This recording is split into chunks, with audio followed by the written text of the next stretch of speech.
Hey, solos, happy new year. You want to go to Walt Disney World all by yourself this year or maybe next year. And you are thinking about how you can start planning, what things you should be looking for. Well, this episode is going to be providing all of that. And I can't wait to share it with you. Hi, everyone. It is Samantha. Olaf may not know who Samantha is, but now you do. And welcome to Disney Solo Magic, still the number one podcast for solo travel to Disney World, even though I have absent for the whole of the holiday season. So, right after I had edited the solo story with Justin, which was the Thursday before, like it was a week before Christmas, I like posted it and then I went back to my bedroom and I said to myself, "Do I feel sick?" And yeah, I was. I was sick from the weekend before Christmas to basically last weekend. And then work starts, blah, blah, blah, blah, blah.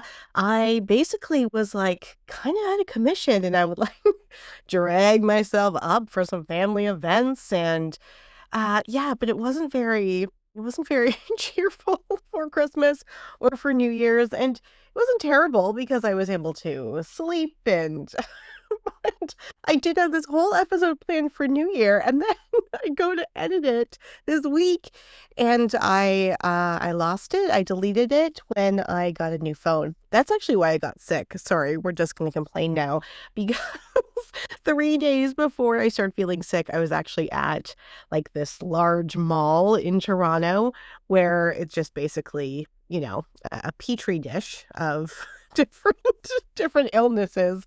And I was getting a new phone and I was stressed out. And so I was like, anyway, whatever. So I must have licked a pole or something and got sick, got a new phone, lost the New Year's episode that I had recorded like at the end of November. And now we have this episode, which I'm really excited about. And I'm really excited about what I have planned for January and spring.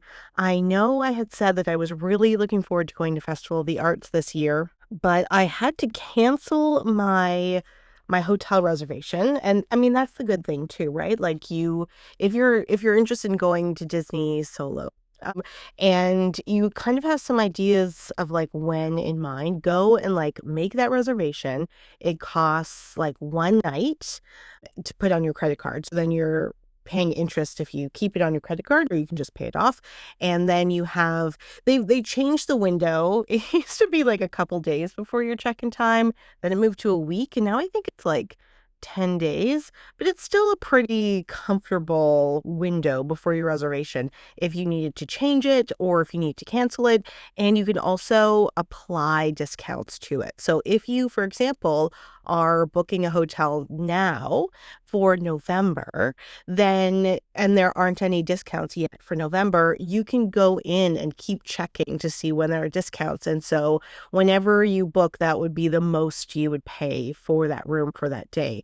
So it was a lot of introductory information. So I had booked a hotel for Festival of the Arts, and I have had to cancel it for a couple different reasons, but just today when I realized I had to re-record this episode, I did some searching, and so I might do a last minute trip. I like I said, in the episode last year, I really regretted not doing the Festival of the Arts in 2025. So we shall see. We shall see. But I am definitely going to be at Disney this year, and maybe you will be too. And so it'd be really, really awesome to see you. What else? Oh yeah, so I went to Disney in December and I had a really good time. It was a semi-solo trip. So here was the best part of the trip. Well, no, there were a couple best parts of the trip. The best part was being at Disney. The second best part was seeing so many people from the podcast. That was really awesome. And the third best part was, yeah, being there at Christmas time and seeing all the people. But also, I really did a resort focused trip, and I really love resort focused trips. And I like did some artwork, and it was really cool. And I am excited because this year I am planning on doing quite a few episodes about like non-park days, doing solo non-park days. And when I was at Disney in December, it just reminded me like how important it is to be reminded when you're going solo, when you're just going as an adult too, about how much you can do at the different resorts. Now, when I got back from that trip at the beginning of December, I did record a whole hour-long recap for you. And then I got busy and then I got sick. And so that episode will come. That episode will come. I should say that there was some kind of heavy-ish energy right after the trip. And I think it was because it was a semi-solo trip, and I've just gotten very spoiled of just doing my solo trips now. And yeah, it just made me kind of think about the role other people play on your vacation. And how it can be really awesome. Like, again, it was so wonderful to see so many listeners and friends of the podcast, people that have been interviewed multiple times on the podcast. But yeah, I don't know. So I think I'm just kind of still like getting over that energy shift. Okay, what else? So this podcast is on all the social medias. I have not updated them. It's supposed to be fun. It's okay. Don't feel bad about it, Samantha, etc., etc. There's also a Patreon. I've been a little remiss on that, but what's great about the Patreon is that you get a little mini episode after every episode, and I have been very diligent about those, so definitely go check that out. There is like a really inexpensive one. It's like a toonie, and it's like $2 for Canadians, or like $2 for Americans, $5 American, $5 Canadian. Like it's really not a lot, but it helps support the podcast. And that's really, really wonderful. And I really appreciate the support and the expenses that I have to run the podcast, not to go on the trips, but to run the podcast are practically at a net zero now because of our little Patreon community. So thank you so much. All right. Anything else? All the links are below. Let's just get into it. All right. So this isn't how I planned to start the episode, but I feel like it's apropos. So, one of the things I want to do in this episode is to talk about the different things that are coming up at Disney in 2026, and also to kind of weave that in with maybe some resolutions that you might have related to Disney magic and solo travel and the magic of solo travel to Disney. And so I just wanted to get right on in to talk about the calendar, especially because something very big is happening this weekend at Disney. However, I am staring at something right now that is compelling me to start with a resolution. And that resolution is to lean in to the fun and childlike energy that Disney and solo travels to Disney is trying to invite you to do, right? Like, I heard somebody say, oh, Disney, that's pretty childish. And I remember thinking my response in my head, because they weren't talking to me, but I was still responding in my head, was that a lot of adults' interests and hobbies are quite childish, but some are revered more than others. Some can cosplay as adult things more than Disney can. And there are times where, like, one of the things I love about going to Disney solo and going to Disney as an adult without children, for example, is that there are so many adult things that you can do at Disney. So, for example, in the December trip, I went with my mom because it was a semi-solo trip. We went to the bar at Citricoast. No, not Citricoast, at Narcoossee's. Both are at Grand Floridian, and they're both signature restaurants. We went to the bar at Narcoossee's and we had a whole meal there. And it was great. We talked to the bartender. We tried all these food, and like I'm not a drinker, and so there's no reason for me to go and sit at a bar and like just schmooze with the bartender.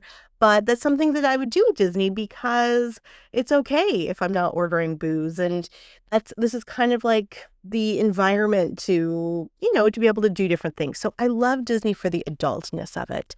But one of the days I did the parks by myself. My mother didn't do any of the parks, and I was in the gift shop at Magic Kingdom that is right beside Mickey's PhilharMagic. And that's also the gift store that has stuff related to It's a Small World. I walked into that gift store because I always love to look for It's a Small World merchandise.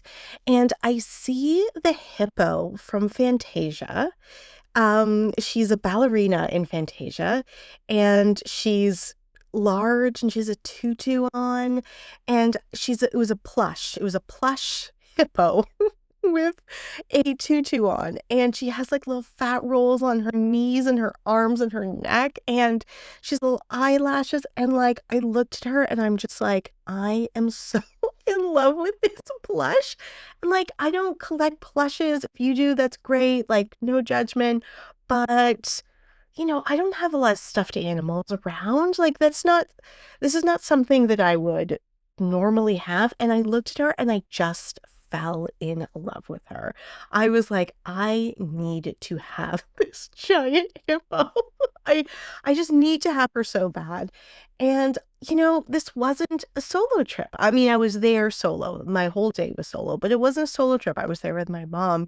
And I don't know if you've like heard that quote. I'm not going to be saying it really accurately right now, but like the criticisms in your brain are external voices, usually from your childhood that you've internalized in your brain. And so I knew that even though I was having a great time with my mom and like we were at Disney and, like she understands what we're doing here, I was like, oh my God, my mom is going to make fun of me so much if I come home with this giant stuffed animal. And I really like struggled with that. I really struggled with it because I was like, I want her so bad, but I don't want to be teased. Like if I was there by myself. And so I didn't have to be like, this just seems so weird, this whole narrative. But I think you get it, right? I don't need to be accountable for this purchase in the hotel room that night. Then it would have been an easier purchase to make. But I really struggled with the fact that how much I wanted this, and dealing with the fact that I would have to account for this weird childish purchase, right? This stuffed animal. So, I went and asked the cast member, "Where else are you selling these?" Because the other thing was it was the beginning of the day, and I was gonna be going to different parks and stuff, so I didn't wanna carry her around all day. I didn't want her to get dirty. And so she looked it up. The cast members are really great. They can let you know the inventory of an item. So they let me know how many of the hippos were at that store and where else on the Disney property they were sold. So if you're interested, there were 8 at that particular store, and then there were another 8 at Disney Springs, but that's it. And I was going to Epcot next. So I thought to myself, I'm going to go and I'm going to do my Epcot day and all that stuff. And if I still want the hippopotamus at the end of the day, I will go back to Magic Kingdom and get it. And there was like festival merchandise I wanted at Epcot, and I was like, it could just be a passing thing. So, long story short, the hippopotamus is staring at me right now as I'm recording this, where I put it, so I can see it. And I look at her every day and I'm like, she is so amazingly gorgeous. I love her so much. I do not regret this purchase at all. And when I got home from the hotel, when I got back to the hotel after the parks, I said to my mom, like, I got something. Don't give me shit about it. Oh, sorry about the swearing. I mean, anyway, don't, don't bother me about it. I really wanted it. And she was like, okay, it's cute, whatever. And so she didn't, she didn't give me a hard time about it. But I really feel like solo travel to Disney is kind of encapsulated in some of that story, right? Like you're drawn to this place, you're drawn to do these activities because of just something in you about about childhood and your identity and like who you are at that very core girl or boy or child inside of you. And there are so many pressures, both inside and outside, that try to move you away from that core essential self, that core essential child that's in you. And you have decisions every day to fight that and turn your back on it. And sometimes you have to, right? Because like you can't just stay home from work every day and eat grilled cheese sandwiches and tomato soup and watch Price is Right, right? Like you have to go to work. But there are times where it's important to take care of that child. Now, I don't feel like this particular hippo like solves any big childhood trauma for me or anything like that, but it really just was so symbolic of like this is why I'm here, right? And indulging this part and knowing that like nobody that I'm going to see except for my mom, nobody I'm going to see at Walt Disney World is going to judge this because we're all here together with with our own weird things, quote unquote weird things that we're doing or we're looking at or whatever, that it's important that you lean into that. And so I mean, I'm starting this episode with this story, although I hadn't meant to, as a way to think about that as a bit of a resolution for 2026, right? Like, where can you find moments in your daily life where you can lean into some of that child energy for you that needs to be taken care of or needs to cuddle a stuffed animal or needs to come out and play or needs to go on a trip. And that can come out at Disney, but it doesn't always have to come out on those actual trips. So just like look for more places to do that. And I keep seeing quotes. I mean, I've seen them before, but there seems to be more. Maybe it's just the kind of the age of people creating memes and stuff like that on the different social media networks. But it says that like growing up um, is coming back to that weird kid you were and realizing that that's actually who you always had been.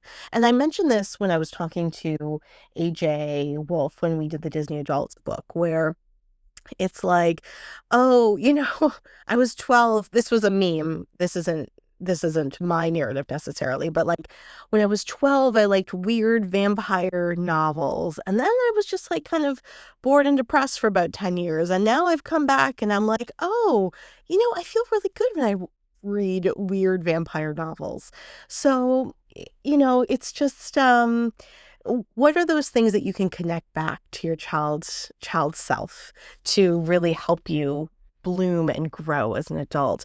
And how can you use that to speak back to the voices in your brain that try to prevent you from doing those things, and the external voices too that could also do that. So anyway, I look at the hippo every day, and I I really do not regret the purchase at all. She's just the cutest. She's just the cutest. Okay, let's talk about 2026. Now I'm going to actually kind of go into a bit of a downer right now. One thing that I noticed, and maybe it's just me, I don't know if I attracted this or if it was already kind of in the air, but one of the things that I feel like was a lot more prominent in my December trip was people like the people I talked to with Disney cast members and guests, people talking about money and the fact that Disney is getting more and more expensive and it becomes a more and more expensive experience in ways that is kind of disproportionate to other inflation indicators and things like that. Um, I'm just trying to think about how much I want to rant about that. Maybe I will not rant about that too much. And so I recognize that, like, for the last few years, I've been going to Disney, although I'm a Canadian, 4 to 5 times a year. And yeah, it's expensive. And yeah, my credit card definitely shows that. But it was something that I could kind of hold on to. Um, this year, I definitely won't be going as much, and it's because of the money, and it's also because of like the political situation in the United States. We all know what's going on, and I should say that there are some changes to kind of border rules that people may have seen if you're a Canadian, for example, like myself, going to interested in going to Florida, and it says that you need to like provide different photos and like 5 years of social media and things like that. So I have looked that up, and according to my research, although I should not be the end all be all of this type of research, if you're going for more than 30 days, then those new rules apply. So what we call snowbirds. However, if you're just going for a week or a weekend, and you're going to Disney, for example, then it's the normal kind of border procedure. And I have not had any different experiences at the border since Trump became president the last time. Um, However, I am white, I'm middle class, I'm cisgendered, I present very gender conforming, so I'm not profiled in that way. So anyway, my trips to 2026 won't be as many because of the cost. And so one of the things to think about if you are interested in doing your solo trip this year, but you're worried about the money, is to find some time that like to start saving up, to put your reservation in now, and to also know that like you can go in 2027 and you can kind of make that plan coming up to the trip. And maybe because if you're interested in going solo, then it is something that you're going to spend time planning for. And using 2026 to plan for a 2027 trip is really great. It's a great idea. You can also look for periods that will have lower crowds. So right now, January and February, it historically has lower crowds. You also get lower crowds in the summer, ironically, because it's so hot. So be careful about that. November after Halloween, before Thanksgiving, American Thanksgiving, also is quite a low period. And like the first couple weeks of September are also kind of low crowd period. So look for those different kind of crowded dips. That's for 2026 or 2027. And although the website and social media will give you this big song and dance about all these things that are happening, the fact is, from my experience, in the last 5 or 6 years of just kind of keeping an eye on what's going on at Disney, the schedule for Disney doesn't really change. So even though I'm going to be talking about 2026 today, the fact is, like, if you're interested in going to the Festival of the Arts, but you're not going to be able to go this year, most likely it's going to be around the same days in 2027. So even if you're not planning on going this year, because financially or politically or whatever is going to kind of keep you maybe away, you can plan for your 2027 trip using some of this information as well. So keep that in mind. All right, so let's start with January and February. So I always like to understand the Disney wheel, the Disney seasonal wheel through the Epcot festivals. So the Epcot Festival of the Arts is happening in January and February, which is very exciting. It's a really innovative, colorful festival that does food. It does like artist meet and greets. You can buy art prints. They have a concert series in the evenings with Broadway performers, which is just really fantastic, doing different songs from different Disney shows. It's really great. Plus, the crowds are low because January and February historically is very low. And so you really get a chance to like spend time around Epcot. Oh my God. See, I'm gonna wind up booking that trip. I'm gonna wind up booking a trip and going for one night. Going for one night and then flying home the next day and going to work right away. Um, you get to just go around Epcot and really appreciate and enjoy so much of art and creativity and interesting food items and things like that. It's a really, really great festival, but it's very short. It is only about 5 weeks long, and it starts right after the marathon weekend, which I'll talk about in a second, and it goes to the end of February. So as I am talking right now, the Walt Disney World Marathon weekend has started, which is really great. It's one of the two running events that are happening in January and February, and they are I think they're the oldest. And I think they have the largest capacity of people. And I mean, the reason why they have the marathon events or any of the running events, was to get people into the parks in kind of low crowd times. So that's actually a really good way to take a look at when you're going to see low crowds. They've put a big running event there, but when the running events are happening, it's no longer low crowds. So good for Disney, not great for you. If you aren't going to run, or you're not going to like support a runner, then it's probably best to just kind of stay away until after it happens. But the Walt Disney World Marathon weekend is this weekend, and then the Disney Princess Half Marathon weekend is at the end of February. So the International Festival of the Arts at Epcot happens in between those two events. It starts right after the marathon weekend, and it ends right before the Disney Princess weekend. I have done some really cool episodes on the Run Disney events. And I know that there are a few of you that are like thinking of going solo to do a Run Disney event. Now, it's apparently very hard to sign up for one because so many people want to do it. I think they're really cool. I've talked to Matt Richardson quite a few times. He does all the running events. And then I've talked to some other people on the podcast. And I've even done this like hype you up at 2 a.m. while you're sitting and waiting to start running episode for the last event in Halloween, I think. No, it wasn't. It was around Halloween. It was the Wine and Dine half marathon.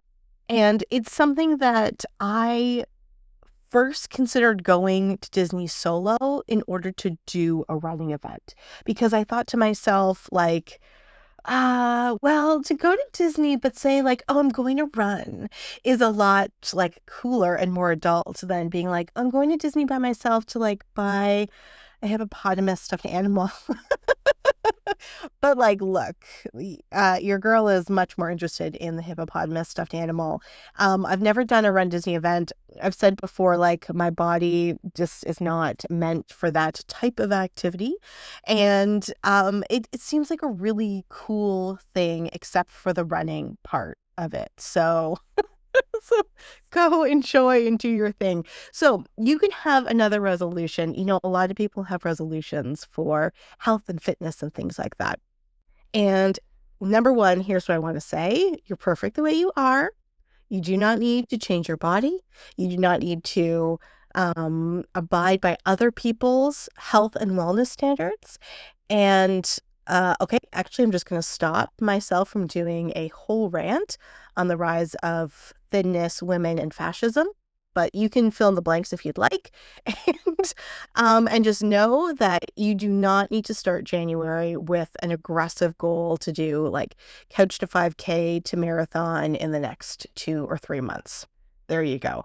The other thing I want to say about resolutions is that, like, seasonally, January is not a good time to really kind of start something new. So if you want to push your resolutions to start the beginning of spring, that's also a good idea. However, inspired by the programming in January and February, you might want to incorporate additional fitness things or like walking things into your life. And one of the things that I started doing during the pandemic was I would use a treadmill or an elliptical, and I would watch videos of people walking around Disney World, and or any of the hotel properties, because there's a lot of running videos and things like that. And I would invite you to look for those videos and to do the same fitness, walking, mobility goal, part of how you're imagining 2026. I really, really enjoyed it. And I find even now when I'm like editing a video or editing a podcast episode, for example, which I hate, by the way, putting on these walking videos just kind of reconnects me to like the specialness of Walt Disney World. And I really quite enjoy it. You don't need to be a marathon runner or anything like that, but you could have a resolution, a fitness goal, for example, to do like a walk around Magic Kingdom, right? You could find maps and things like that of Magic Kingdom and how many miles it is, and then just like see if you can increase your walking speed over the course of a few weeks or a few months or whatever to do that, and kind of think about like either like do one of the virtual walks or just think about what that walk might look like, and then plan your snacks as well, because that's that's really fun as well.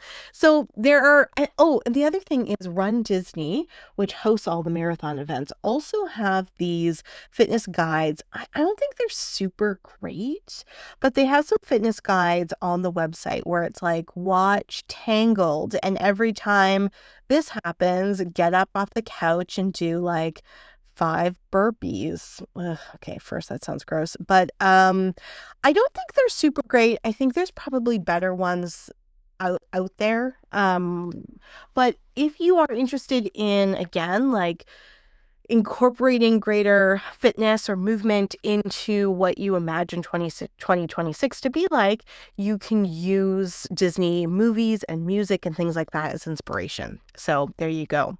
But also, which I think is more fun, you can also think about different kind of food, like food goals as a resolution. And I don't mean restricting by any means at all. But what's really cool about the Festival of the Arts is how they do this creative presentation with food, creative deconstruction of food, more colorful foods. And that could be a really cool like resolution that you have, like to have, 5 colors represented in your dinner, for example, or to have a particular meal that you really like but deconstructed. So one of the things that they have is, or they have had in the past, is a BLT deconstructed. And so there's like an egg separated and then a piece of like pork, and it's just really cool how they do it. So you can bring some of that resolution into your life as well. The other thing that happens in February is Black History Month, and they have a Celebrate Soulfully menu that you can find. You can find it online now, but you can also find it at different restaurants and food service around the Walt Disney World property. Here's the thing with those things. There'll be a really cool, shiny blog post about them, but then you'll get to Disney and it's really not as celebrated as you think. Like, they had this really cool banana pudding that I wanted to try that was like Celebrate Soulfully Tiana, and I went to a particular hotel to try it, and I'm like, ah! And like the cast members like didn't know how it was connected. Like, it just wasn't, it was a celebration on the website and it was offered, but there was no celebration once you're there. So, I mean, another thing is that you could just incorporate more African American foods into your menu for the rest of the year or for winter. I took this really cool tour for the Tenement Museum in New York, and the host was saying that so much of the food that white Americans were eating through the beginning of the country's development were really like British and European imports. The American food, what is considered American food, is really the type of food that African Americans created, enslaved peoples created from what they had around, what was left, and things like that. And so while other dishes were imported from England, what was created in America, what is really American food, is really the food that was created by African American people, enslaved people, and of course, Native American people, especially when there was kind of a melding of different flavors. So another resolution could be to do some of that research about food histories and to bring some of that food history into your own diet, into your own menu. So again, Walt Disney will have these really great blog posts. You can also have a blog post. You can also kind of write up, maybe literally, but maybe figuratively, a little history about the types of foods that you're eating and doing some research about that. And I think that's really cool to kind of connect more with food history, especially during a time where things feel really fractured and people are spending so much time online that like connecting with like the materiality of food and history is a really cool idea. And please share it with me if you have done that. One last thing about January and February is that last year in 2025, I did all of the food festivals at home. And so you can go back to my episode about like doing the Festival of the Arts at home. And I made this very colorful pizza and I made very colorful popcorn, and you can also do that. So there you go, January and February. One other thing, solos, I'm really sorry. I know a lot of other podcasts and, blogs and content creation about Disney they're very good at keeping track of openings and closings and promotions and things like that. And I always want to do that. I started a blog like a few years ago related to the podcast to be able to do that with a calendar, and I was really excited. But the thing is that things change so quickly. And I mean, I have a full-time job and, blah, blah, blah, blah, blah. So it's very hard for me to keep track of those things, and they always feel like they move. So I apologize that I didn't say, for example, that Frozen Ever After is being closed to do a refurbishment on the projection technology on the characters' faces and will reopen in February 2026. I didn't say that, and I won't say the rest of it unless I remember it, because it's just like a little, it's just a, it's a lot of information, and it just always feels so scattered, and other people do it a lot better. So I always go with all ears and DFB Guide. AJ Wolf is the kind of main content creator that is just always good, consistent content. Trusting, like content that I trust always. Okay, let's talk about spring. Now, people will complain about the spring season because of March break, because of sports competitions, because the crowds just seem really busy. But I'm going to tell you something. I have never really experienced that. I mean, I guess I have, but honestly, when I think of going in the spring, I think of it as pretty chill. Maybe I'm just so excited to be in the sun after a Toronto Canadian winter, but I don't know. I really love going in the spring, and I love going to the Flower and Garden Festival, which is going to be happening again this year. It's going to begin right at the beginning of March, and it's going to go March, April, and May, and it will end at the beginning of June. And that's kind of the perfect length of time for the Flower and Garden Festival at Epcot. It's the oldest festival. So it is the oldest festival that they have at Epcot, but what you see now isn't what the original festival looked like. The original festival was just about the topiaries and the flowers, and they had tours with the gardeners and things like that. They don't do that anymore. All the festivals are really kind of the same template with a different theme. And when they started growing the Food and Wine Festival with the food booths, and they started seeing that that was successful, they brought that type of programming to the Flower and Garden Festival as well.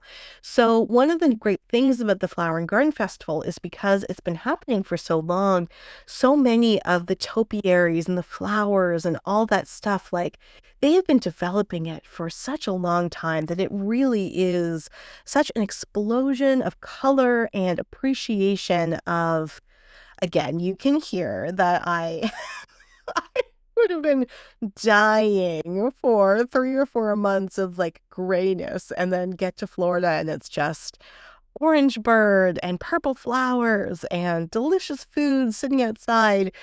So I love going in the spring for that. And do not let the worries about the crowds in the spring prevent you from going to enjoy it. And you can go and look at crowd calendars. They're available everywhere. They have become less reliable since COVID. That's kind of a common theme. People will say that, the crowds kind of ebb and flow now quite a lot.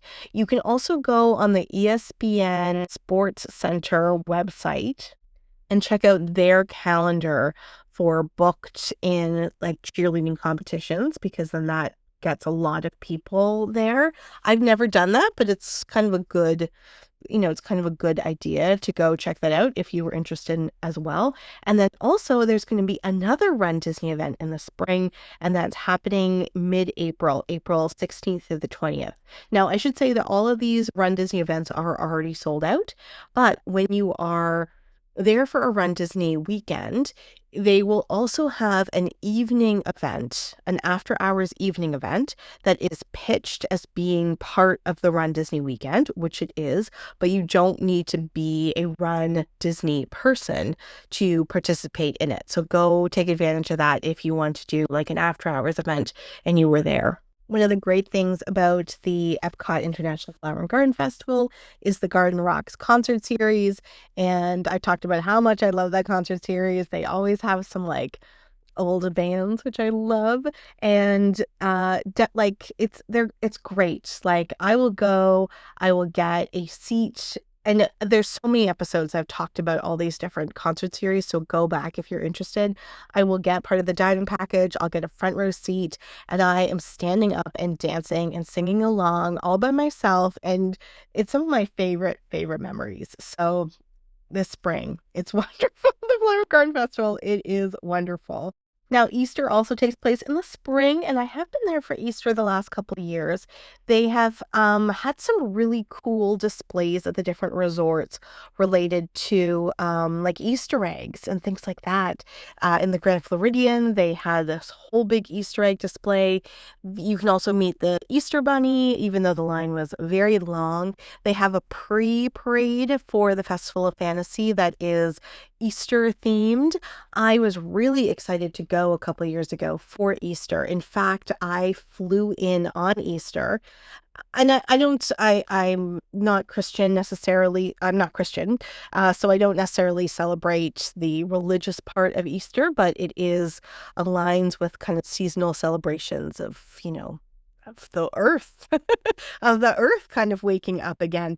So I was really excited to be there for Easter. So I flew in the day of Easter and I changed. I put a little fascinator on and I went to Magic Kingdom to see the parade. And to be honest, it was again like I have learned now quite a few times that if I'm going for these specific things that they're promoting on the website that's really only a day or two, then I'm going to be disappointed because Disney does not, Walt Disney World, which is the size of San Francisco, twice the size of Manhattan, doesn't have the capacity to like do a big makeover on this whole city for a couple days. For Christmas, yes, right? Like that's going to take a lot of time and space. But you can also check out if restaurants at Disney Springs are doing anything, because you'll often find some cool things happening there. Different restaurants will have different promotions all related to one theme.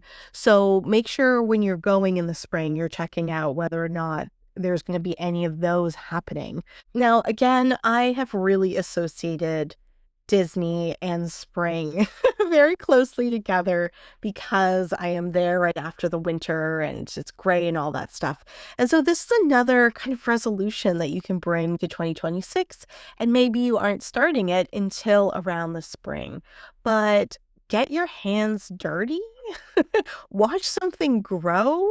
Now you can like plant a flower or plant an herb garden or a single plant that you are now kind of taking care of. But you can also just take note of different seasonal patterns happening in your neighborhood. And one of the things that I had suggested last year related to doing the Flower and Garden Festival at home was to go and look at, like, do a walk of a neighborhood, for example, maybe your neighborhood, and look how things are changing during the seasons. And I really love to connect this with Disney because I think that watching the growth of anything is so magical, and Disney is magical. And although it seems like two kind of opposite ends of the spectrum, I really associate being at Disney with a lot of nature.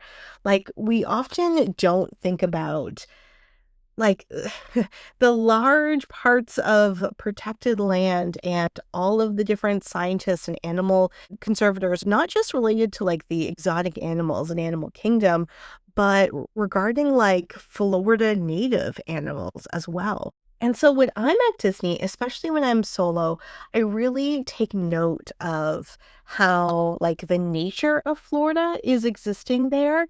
And it's really an interesting kind of meditative moment.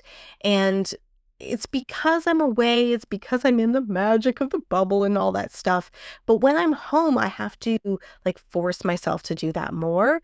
But that forcing Per how do I say this? Like, that forcing helps conjure the magic that I'm also experiencing at Disney, and it also helps me kinda compare and contrast my experiences, in Toronto versus my experience in Florida during the same day or the same month, and how things change. And so, this notion of travel to Disney, even if you're, not that far away, can help you just kind of, I don't know, just kind of tap into that a little bit more. Like, tap into the fact that, like, the world is freaking magical always, and that it's so easy to take that for granted. But, like, the world is constantly breathing and growing and doing its magical thing. And we can go to places to experience magic, or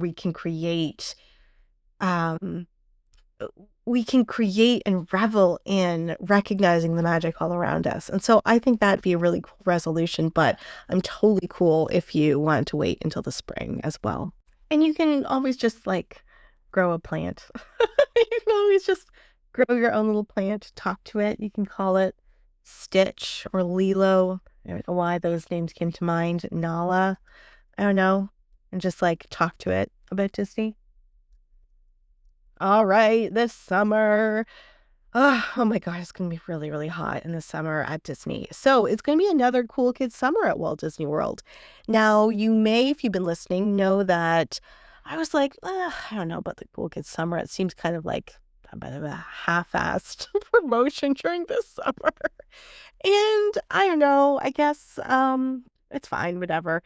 I do wish they would lean into more adult programming more, but c'est la vie. If you're interested in seeing Bluey, for example, Bluey will be at Animal Kingdom now at the conservation station. So good, I guess. I don't know. When they mentioned Bluey in an Abbott Elementary episode a couple years ago, and I thought that they just made up a character. And then I realized that no way that an ABC property would make up something when they can cross promote. So that's what I learned about Bluey. There you go.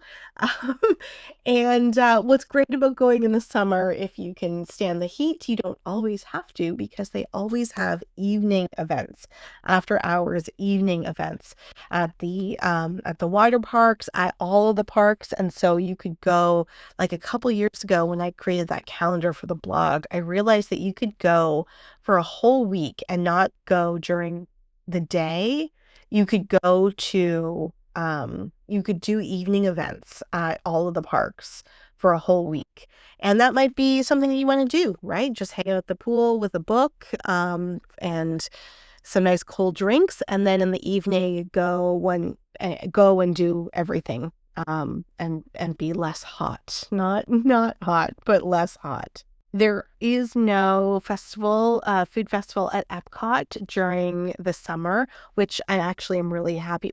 Well, I'm happy about because they used to push the Flower and Garden Festival too much into the summer, and then they would start the Food and Wine Festival too much into the summer, and that's just not a summer festival. I think it'd be really cool if they did a summer festival that's like watermelon, ceviche, oranges, cold things, maybe one day, but not right now. So there is no food festival during the summer.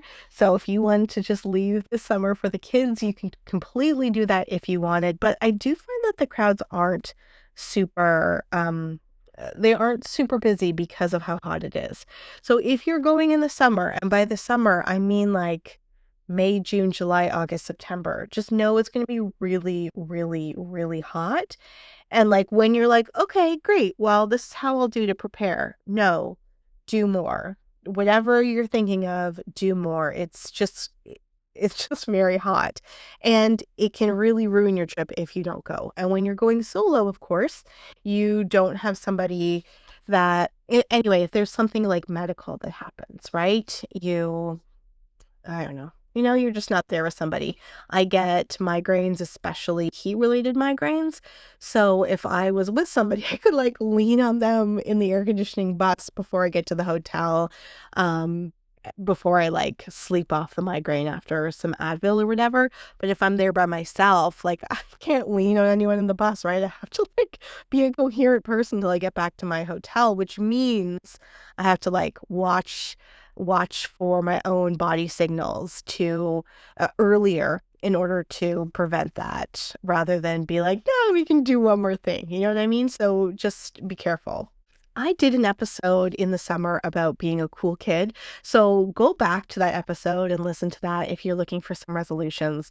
But I do want to just say one resolution is that when I was at Disney sometime last year, I can't remember which trip it was, every single woman I spoke to, whether that was a woman sitting next to me on a bus, whether it was a cast member at a restaurant, whether it was somebody in line, every single person, every single woman I spoke to made a disparaging remark about their body. And that, like, look, I don't think my body is perfect by any means, but I just was like, "Nah, no, this is not what we're doing." And so one of the things that I said on the Cool Kid Summer episode was, you should make it a Cool Kid Summer by wearing your bathing suit and like wear a bathing suit and get wet and go in the water. And I would encourage you to think of that as a bit of a 2026 resolution as well.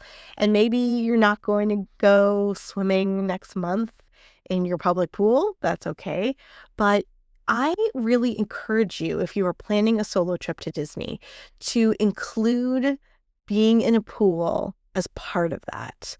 I find that there is so little judgment at Disney. It is not a judgment-filled atmosphere.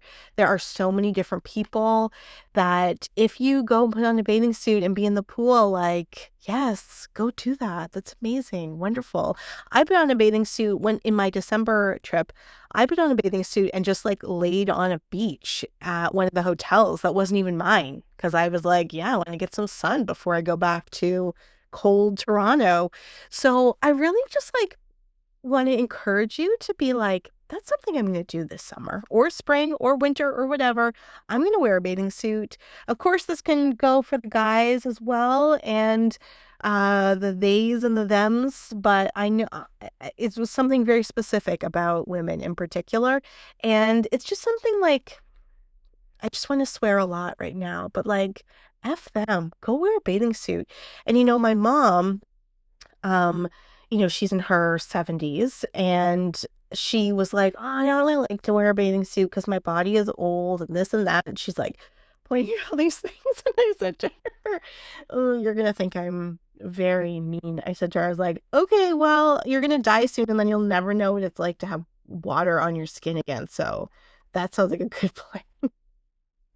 Ouch. But guess what? The next trip she brought her bathing suit. And the trip after that, I bought her a Minnie Mouse bathing suit that she brings exclusively to Disney. And this past summer, we had a pool party at one of the cousins' house, and she was like, you know what? I'm going to bring my bathing suit. And she gets in the pool with all the kids, and we're all having fun. And look, it's yeah. And, I should say too that like these pool parties this past summer, people took videos of me playing with the kids in the pool and like, yeah, okay, I didn't love how my body looked, but the joy of being in the pool was so wonderful. And the memories I have of being at Disney pools, reading a book or just floating, like so wonderful. And if you've listened to this podcast, you know I love a quiet pool, and you can get some great quiet pools at the moderate resorts and just really, really enjoy yourself. And there's something so therapeutic about the water. And there are a lot of pools that are actually very quiet and there aren't a lot of kids, but also going on a water slide is hella fun. So think about that. Think about that as a resolution for 2026. All right, fall 2026. So we're going to have the Disney Wine and Dine Half Marathon weekend right before Halloween. There's going to be Halloween stuff starting like mid-August all the way to Halloween. There's going to be evening events still at a couple of the different parks, including the water parks.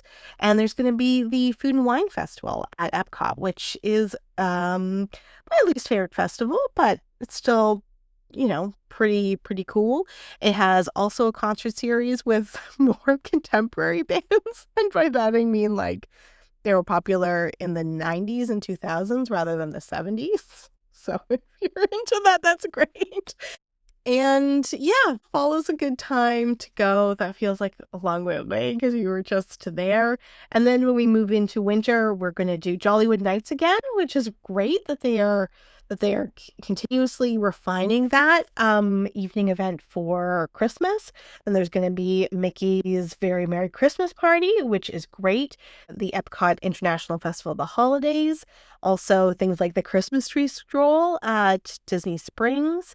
And I've said this in other podcasts, other episodes, like if you want to go and see all the Christmas decorations across the Disney resort, which means the hotels and Disney Springs, as well as the parks, go in December. But they will have some Christmas decorations up at like Magic Kingdom, for example, and Hollywood Studios, both like mid-November, because that's when they start all the different parties. But if you really want to go and see all the different Christmas decorations, it's better to wait until December. There's also New Year's things. And I don't really talk about New Year's that much, I guess, because it's just like the one night. But there's New Year's fireworks at Magic Kingdom, and then there at Epcot, there's all these like DJ booths across different countries. So I mean, New Year's is kind of like a holiday, right? There's so much build up and whatever. So what I've done the last few years is I am at home with a friend, and we're watching a movie, and then right before the countdown I'll switch to Magic Kingdom fireworks, and then after the fireworks I will switch on YouTube to a live stream of the different DJ booths at Epcot. And every year I say, like, I really, really want to go to Epcot for this celebration, to dance and to be at Epcot for New Year's. And it's just really expensive. It's an expensive flight. The hotels are expensive, all that stuff. But this year, when I switched on to all of the dancing and everything like that at Epcot, it seemed very cold. And they were just there wasn't as much music playing, and so I did not feel quite the pull to go to Epcot this year as I have in other years. But it is one of those kind of bucket list items that I would love to do, and to go and stay at one of the Epcot hotels as well. So like to go and dance until all the DJs go home, and then walk over to the board the boardwalk or the yacht club or the beach club and then just like pass out. Like that sounds like a really cool thing. So my last resolution for 2026 is kind of in that vein, which is when you are planning a solo trip, or maybe that's not the best way to start. You can do a lot of planning for a solo trip before you even book anything or actually go on a solo trip. One of the cool, like, it's really easy to have FOMO when you're looking at all of these different things happening on social media and the reels and all this stuff about Disney. Like, it happens to me as well. Like, there are times where, especially coming back from a trip, I just have to take a little bit of a break from any kind of Disney content because it really pressures you to go and you feel like you're missing out and all of this stuff. And so I'm going to encourage you, if you would like, it's an invitation as a 2026 resolution to start making a list of like what an ideal trip would be, or like what multiple ideal trips would be, right? Like I love going, for example, to the Flower and Garden Festival, but if I want to go to the New Year's thing at Epcot, that's not the same trip, right? It can't be the same trip. So rather than look with desire, with nothing but desire and even not jealousy, but, kind of that FOMO envy that can happen when you're on social media a lot, to start making a list of things and then identifying why you're really excited about them, right? So, one of the reasons why I'm really excited about the idea of doing New Year's at Epcot is because I love techno music and when I was like 15, 16, 17, 18, 19, 20, 21. Like the drinking age in Canada is 19, but we had a lot of underage clubs. I would go to like dance clubs, like Euro techno clubs all the time, and I would dance and I really, really loved it. But there was always this pressure. Like it was just charged sexual energy, right? And it always made me feel uncomfortable because I just really wanted to dance. And, once I got in graduate school and I kind of partnered up with somebody, like I wasn't going out as much. And again, because there was such charged energy.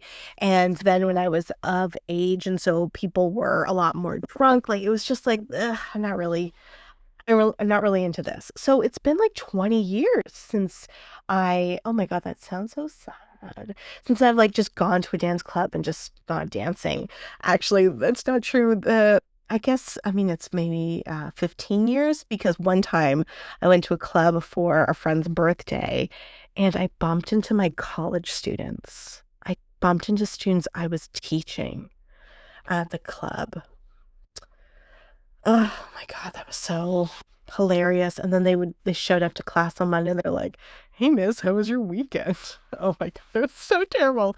Anyway, so it's been like 20 years since I've done that. And so when I connect with the Epcot trip, it's because I think of Disney as such a safe place to go and explore and do all these things. And yeah, it was cold and but people aren't like there to like dress sexy and to like hook up with each other. I mean, some people are, but that's not the energy, right? That's not the energy. And so when I think about going to Disney for that particular trip, I think about just the freedom to be able to dance. And because there's like multiple DJs of the different countries, to be able to go and like experience like different, dancing or whatever, in the same night, and to do it in a community of people where I feel safe and to know that I can just walk to the hotel at the end of the night. And like it's that part, is that kind of kinesthetic, emotional, physical kind of outlet that dancing provides, but also in this really safe place, in a place that I feel already in community with. And so if I am planning these imaginary trips in my brain, form a solo Disney trip, then I can start connecting it with other things that I want to bring into my life. Like, it would be really cool to go dancing. I can probably find some friends to go dancing in Toronto, and I'm sure we can find some like old lady club that starts at like 4 p.m. or something where you can just wear yoga pants. I don't know. But like, there are other ways I can get that. And if you are thinking about your Disney trip and you're like, oh, I want to try this food and I want to ride this ride, and I have such good memories with this family member, maybe who's no longer with us, and staying at this hotel, then start thinking about other ways that you can connect to those desires and what you wanted from your solo trip in other parts of your life, so that you can still kind of get some of that. It's not contingent on the trip. And then you can save up for your trip and you can do all the things that you still want, but maybe you've already gone dancing, or maybe that family member that you really associate with that hotel or whatever, you make a little like memory board from them, like get a photo frame and go through your photo albums or your phone. Gosh, not quite the same thing.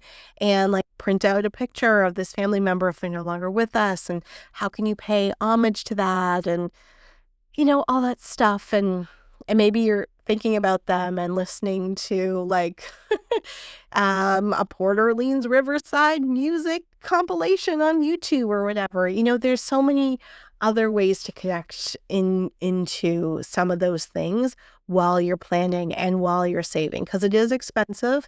But when you're going solo, it's not like it's more expensive, which I do think is a plus, right? Like, it's the same cost of the hotel. You're not buying an additional park pass. You're not buying an additional flight. You're not buying food for two people, all that stuff. And I have done some episodes about ways to have cheaper trips. And I know that that is something that, again, I'll be doing more episodes on in 2026. So happy 2026. I hope you like this this episode to begin the new year. I have some really great things coming up in January. Another interview with the Dapper Danielle, a solo story about being a DVC owner. Speaking of saving money or not, I don't know. It depends on how you do your Disney math, and some other things about like my December trip, and then all the artwork I've done at Disney, which I'm very excited to talk about. So, yeah. All right, everyone. Have a wonderful rest of January, and we'll talk to you next week. Bye.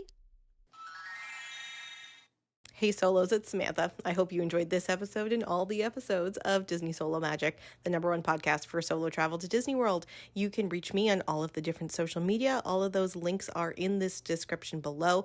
You can also listen to this podcast on Apple, Spotify, and on YouTube. It'd be really great if you rated, reviewed, and subscribed. It's really a wonderful way to let other people know about the podcast. And as you know, we also have a Patreon where you can get bonus content, you can get bonus episodes, you can get all of the videos of us doing the solo stories, and a whole bunch more. So come and join us on Patreon. And thanks again for listening to the podcast. Bye.